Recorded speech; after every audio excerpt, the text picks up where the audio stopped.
This is The Data Slice, hosted by the Data Science Alliance. It's where we sit down to talk all things data science, AI, and tech, any way you slice it. I'm Callan Hallman, and joining us today on the podcast is Marianne Halloran. She's the Data Science Manager at GenMark Diagnostics. She's also very involved with the Data Science Alliance, the nonprofit that hosts this podcast. She was a guest speaker at one of our events just this past month. So lots of good insight to come. I know you do all sorts of things. I'm really excited to touch on all of it. Just a few things from your bio here. I know that your team that you lead specializes in telemetry, algorithm development, image analysis, and machine learning, PhD in bioengineering from UC San Diego, which I know you have a little story there that we'll get into in a moment.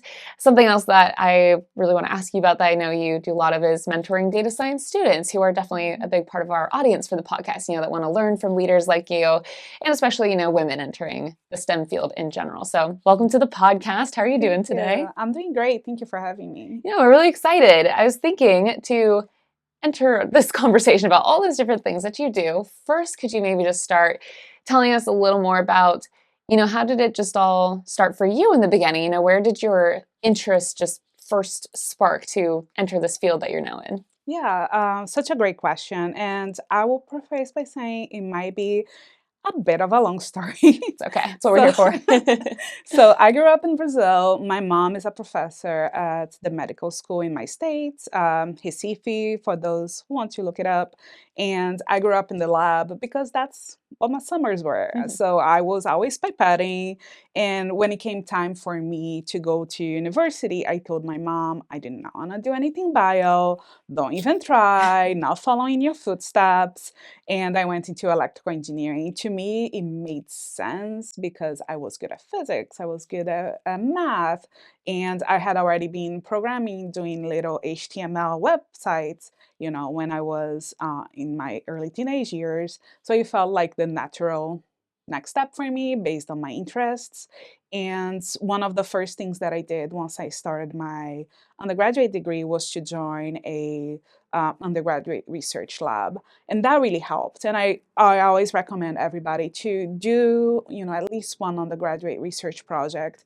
It really takes you away from the classes and how things are done, and it's a different approach to what you're learning in school. So my very first project was with radiation monitoring. We have healthcare workers that were the little dosimeter device, and we were capturing the data from there and then creating models from it. We would do tracking and trending to understand when they would reach certain levels of radiation exposure.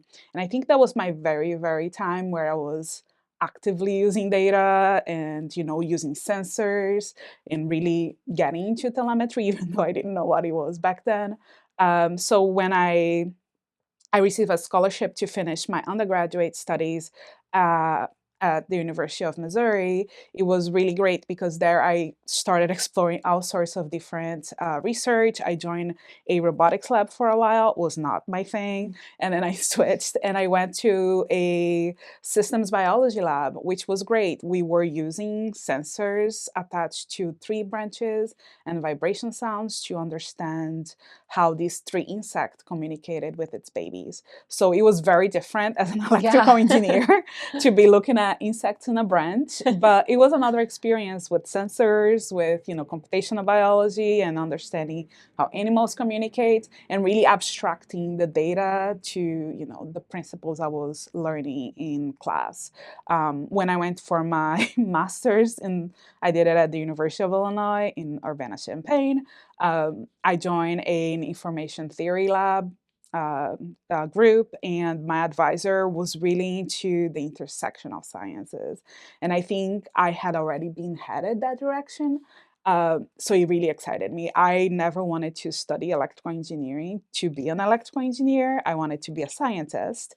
So to me, being able to join electrical engineering principles, the computing I was learning, and physics and biology, and come up with new ideas was great, and that's what really excited me.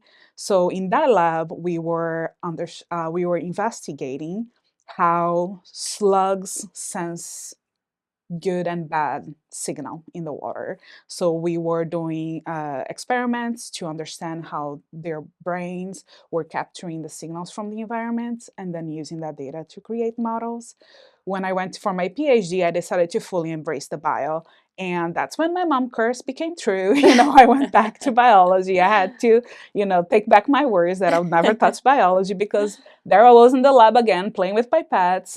We were looking into optogenetic proteins and designing experiments so that we could optimize those proteins. And it was a great experience. It took me back to the lab. It took me back to, molecular biology, but it also joined with data science. We were doing deep learning algorithms to model different aspects of protein dynamics. We were automating how we gave those cells light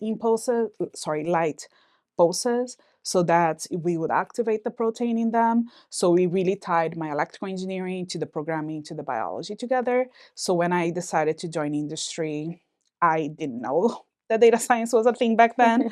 So when I started applying, I looked where my skills would be, you know, applicable in industry, and data science jumped at me. It's a mix of data, it's a mix of doing analysis, creating models, which is what I had been doing basically since my undergrad.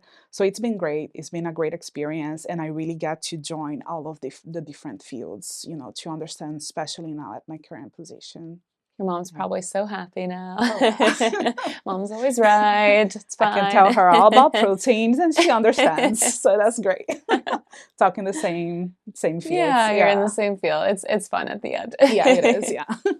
So going through all those different experiences from your undergrad studies all the way through PhD and then entering your career, this field, luckily it's very much changing, but this field can be, very male dominated. Were there any experiences you had, maybe for better or for worse, kind of being a woman entering that field, whether it was during your education or entering your actual career? So for my undergraduate studies, I was maybe 3 or 4 out of 40 male students. My circuit theory class in undergrad, I was one of 2, so it was very male dominated. It did, between my peers, it didn't feel any difference, but I did also get a lot of pushback from professors. I remember one of my classes at my undergraduate university, one of the professors told me to take notes because I looked like a secretary. So, so I can laugh now, but at the time was, not great to hear. Totally. Thankfully, in the industry has been changed a lot, and we see a lot of women present in data science, so that's been great.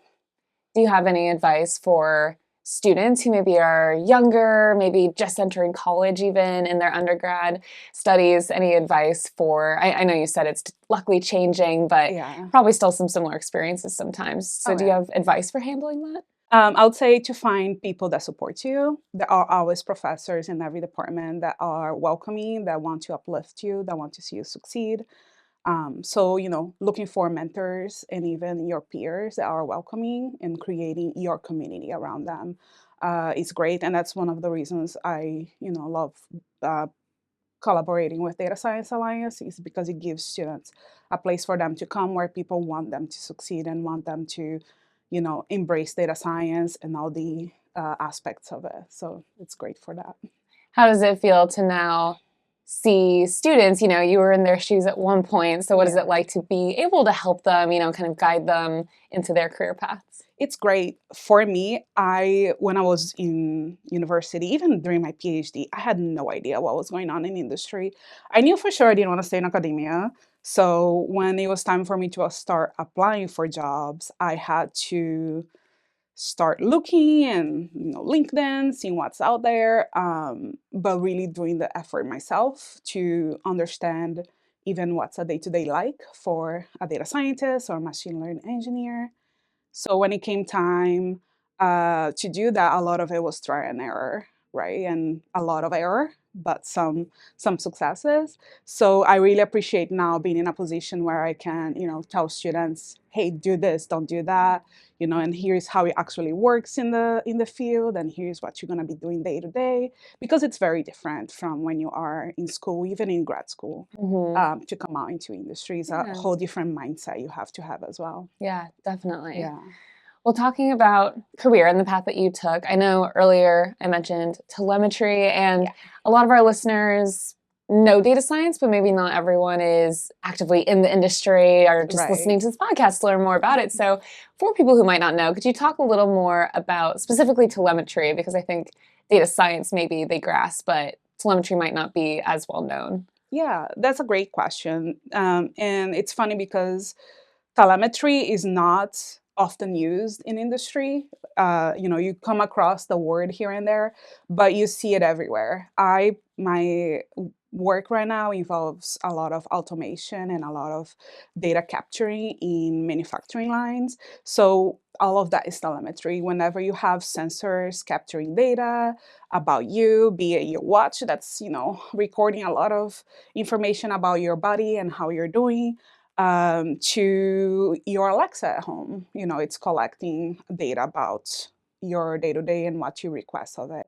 So, all of those sensors and all of those systems that are in place to collect data about us, about our work, about the environment, and then transmit it, and the whole data ecosystem that exists around it is all part of telemetry. So, we are all using it, even if we are not super aware Even of if you what don't it is. realize. Yeah, exactly. Yeah. Could you talk a little more about your current role with GenMark Diagnostics and how telemetry kind of helps you there? So, GenMark Diagnostics is a medical device company. We manufacture syndromic tests, and we have all of our manufacturing lines here in Carlsbad, California. So, a lot of what my team does, we collaborate with operations and our engineers to collect data from the equipment that's manufacturing our devices. So, we'll take images from some manufacturing areas, and then we'll apply machine learning to understand what kind of defects are showing up, or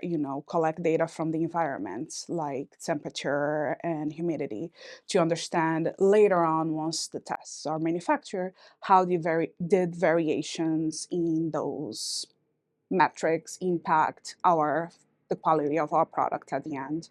So we use a lot of different data, anything from images to videos to data collected through the line to really understand and trace the product as it's manufactured, but then also once it gets to the field. Have there been any times where you've seen it really benefit a product, maybe improve it or maybe helped catch a possible error or anything like that? Yeah, we see that quite often, especially with some environmental metrics. We'll really see it pay off. We are developing a lot of systems to do early alerts, in the manufacturing line. So it's really exciting to also see what else is possible. And especially with all the advances in AI, how we can bring that and make it even better.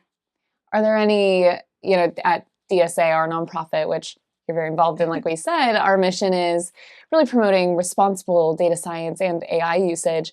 Are there specific, ethics or privacy concerns or steps you take to ensure, especially when it comes to telemetry, using that data, kind of responsibly and ethically? Yeah, we are part of the Roche Corporation, and as part of Roche, there are several steps that we need to take to make sure that the data is ethically used.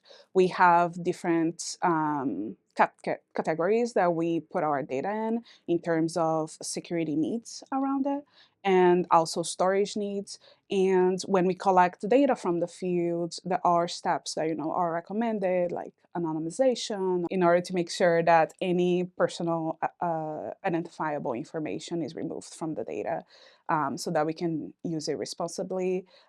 We also make sure that, depending on the levels of uh, identifiable information that's in that data, uh, who can see it and who can't. So there is different layers that we can apply to make sure that we are using the data responsibly. Makes sense. Yeah. Data, AI, tech in general is constantly growing and evolving. Yeah. Are there any steps that you have to take to not only do everything you just said, but also kind of stay up to date with the trends and maybe change the way you go about using that data in order to just kind of stay with the times? Yeah, no, it's a great question. There is so much going on. I was telling someone this week that in even image classification, right? When we do machine learning models, so much has changed even in the last 6 months. We used to it used to take us, several months, 2 years to develop a well robust system for image classification. Some things now you can do in weeks or months, thanks to the advance in AI with large language models and large vision models. To stay up to date with the times is really important, right? We see so much has changed even over the last 6 months with the boom of AI and large language models, large vision models. Some things that used to take us months to years to develop, you can do in a few weeks now. So I think it's always important to be connected, to what's going on out there. I keep up with different organizations that are in the forefront and have publications. There's also a lot of conferences, that you can join that are important. So you see what's going on out there, what other companies are doing, what are the trends, and that's all outside of academia. Those are industry focused data science conferences, and there is also different groups like Data Science Alliance where you can come, check out what other folks are doing and learn from other industry peers. There are student groups that do a lot of those types of connections as well. So there is always somewhere to get more information and stay up to date, but it is a constant Yeah. task. You kind of have to build it up on your schedule because it's really easy to, get left behind. Yeah, Yeah. totally. Great plug for DSA. Listen to Yeah, this right. podcast more and more. Another thing that's changing a lot and being talked about a lot is policy, regulation, Mhm. legal standards, things like that. Are there any trends or changes that you've seen that you're especially interested or maybe optimistic about? Yeah, so this is always a complicated topic, right? Because right now we are the product, the data, and I say that outside of my work, just in what we encounter every day. Our watches, our phones, our home Mhm. devices are all collecting data about how we use, and there isn't a lot of regulations being put in place. Not that regulations are always the answer, but I think there has to be some things done to protect us, the data creators, from inadvertent use. So I really love having a smartwatch, but I am also very aware that even though I have signed up against my data being shared, they're still using it to perfect even their own algorithms. So I think what I would like to see is more education around how our data is being used and more transparency, right? And I think a lot of companies are leaning towards that. There is a lot that's being done to make data use more transparent. But also, I think there should be more top-down approach Mm. to um, regularizing how that data is used and who has access to it and who can use for what purposes. I think GDPR in Europe was a great step, and then I hope we see more of that in the US as well. Mhm.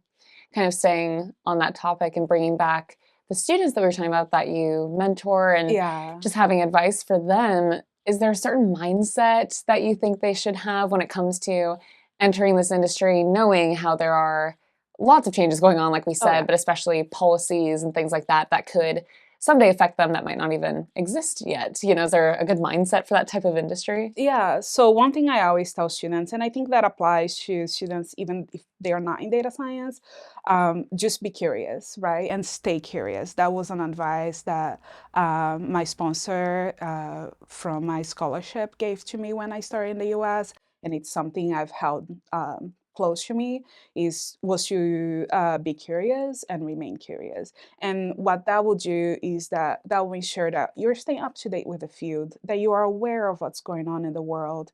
You are always seeking to learn more. And if you remain curious, you also always expand, find what you really love doing and then really explore what's out there. There is always someone willing to talk. There is always a place where you can go learn, but you have to, look out for it. And even for regulations, look out what's available. research what's being done in the field, plug into organizations like Data Science Alliance that have that communication and that mindset. So you can, once you are in the field, you can understand what's going on out there and be curious about what's being done. Well, like we were saying, things are changing all the time. Is there, based on your experience or your specific world that you're in within the Yeah. industry, is there a specific direction that you think data science and AI is headed? Yeah, it's really exciting right now. We're seeing a lot of changes. There isn't a lot of AI currently being used, right, in a lot of industries outside of what you see with um, your chat GPTs and things like that, or apps. But I think there is a great growing opportunity for these technologies to be used in the manufacturing context, in production lines, for us to better understand how everything's coming together to make access to data faster, quicker, more reliable. So I am really excited to see how, telemetry and AI are going to come together. Particularly my work, I am, really pushing for us to try a few more different things. So it's really great to see. I think, I know a lot of people are not super excited about AI, and there is, of course, with any big change, there is always some resistance. But I think hopefully there will be more positives that come from it, especially with the discourse that's going on right now, where a lot of people are aware, and there is more attention being put in the field about using AI responsibly and ethically. So I'm really excited about that, and I personally, for me, on my personal life, I really am betting on personalized healthcare.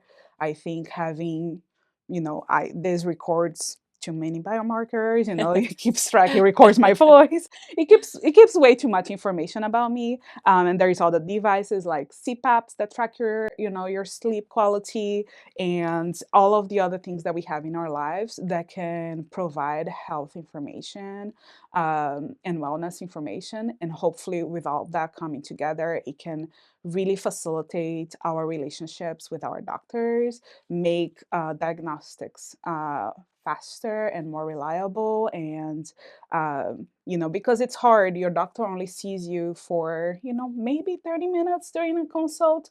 But if you have all of this data coming together that is about how you're doing throughout the weeks and the days that they are not there to see you, hopefully that can inform better diagnosis for us. And we see a lot of that already with some fantastic startups that are looking into improving detection of cervical cancer, tattoo electronics that detect different chemicals in your blood, sorry, not in your blood, in your sweat, so that you can have access to all of those different data points about yourself and your health. So I'm really hoping that healthcare and personalized healthcare really takes on with AI, to make us healthier. It's such a great point because I think we've all had that, at some point we go to a doctor, you're trying to explain, maybe something that's wrong, and sometimes Yeah, it's hard to explain, or it feels like they're just not getting it, or you're not able to explain it. yeah, So it'd be so exactly. nice to just have, like you said, data versus being like, oh, it hurts here. You could actually have some Yeah, sort of data that can give them insight into what's actually going on. That would be nice. yeah, it's great. Yesterday I had a consult with a sleep doctor, and they were looking at trends from the last 3 months of my sleep, thanks to devices that are telemetric, connecting to my body, sensors, and then storing the data in the device and then sending it to them. So they were able to really understand my sleep patterns based on all of that data collected. And it was great.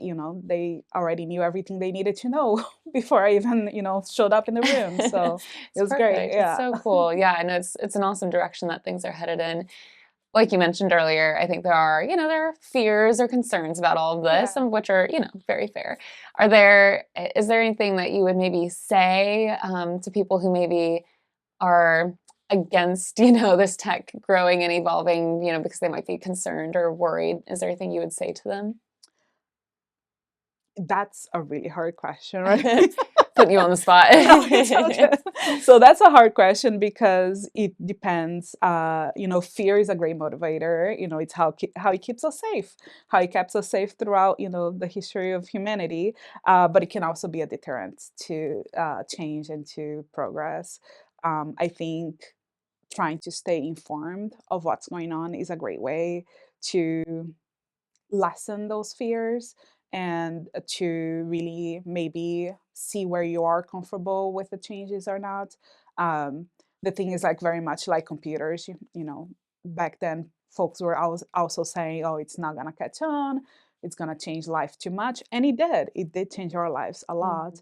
Mhm. But it's one of those things that sometimes can't be stopped. And it's also to us to adapt and really try to make the best use of it. Similar to computers, a lot of people use it for nefarious means, right? Or nefarious reasons. So we just have to really focus to make sure we are deterring those and then really using it for progress and, the betterment of our lives. Mhm. Yeah. I know you kind of touched on this earlier that there are lots of great resources out there, whether it's things you can read or attend, people Yeah. you can connect with for staying up to date on all of this. Are there any specific ones that you would maybe recommend or that you really like, whether, it's maybe a certain outlet or book or anything that you've Yeah. really counted on? Yeah, for sure. So there are several groups that you can join, like Data Science Alliance.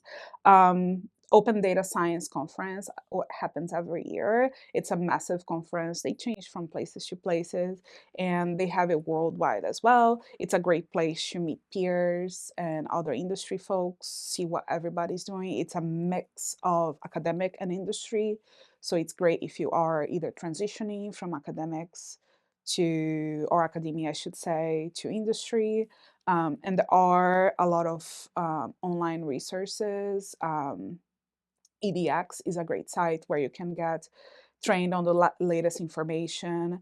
And Thor's Data Science, I subscribe to their newsletter, and I read it every morning to see what else came out that I should be looking into.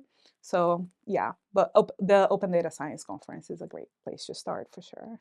Those are great ones. We'll, Yeah. we'll list those in the show notes so people can remember those names because there are so many. So I think it's Yeah, helpful to hear, people who are really in the industry and are industry leaders. It's helpful to hear, what do you like? What do you yeah, rely on for all of that? yeah. I also like to follow leaders, right, in the industry. I follow a lot of people on LinkedIn that are at the forefront of the industry, even in academia or your different company leaders. You can follow the leaders of OpenAI, follow the leaders of Meta, and see what they're doing. Snowflake's another great company to keep up with in the data space. Well, thank you so much for sharing your insight on everything. And we touched on so many different things today, but it's so fun to have people like you who are just so involved and really inspiring work that you're doing. So we super appreciate your time. And yeah, we can link some of those in the show notes. And can people follow you on LinkedIn? Oh yeah. Can you be one of those people that people could look you up? All right, perfect. So look up Marianne Halloran. You're doing such awesome work. So thank you so much. And I know we'll have you around the DSA community a lot, and maybe we'll bring you back on the pod, talk about other Yeah. things too. So thank you. Well, thank you so much for having me. And it was a great opportunity. I really appreciate, and I hope everybody, embraces data. It's great. Get out there and embrace the data. Yeah. If you enjoyed this video, subscribe to our channel, give it a like, and share it with a friend. Plus, you can follow the Data Science Alliance on any of your favorite social media platforms. And don't forget, DSA is a 501c3 nonprofit, and we really appreciate your support. You can do a donation, become a member, volunteer on our projects, or attend our events. We have lots going on every single month here at our location in San Diego, California. But whether you're in California or not, lots of ways to support us. So go to our website, datasciencealliance.org, to get involved. Otherwise, we'll see you here next time on The Data Slice.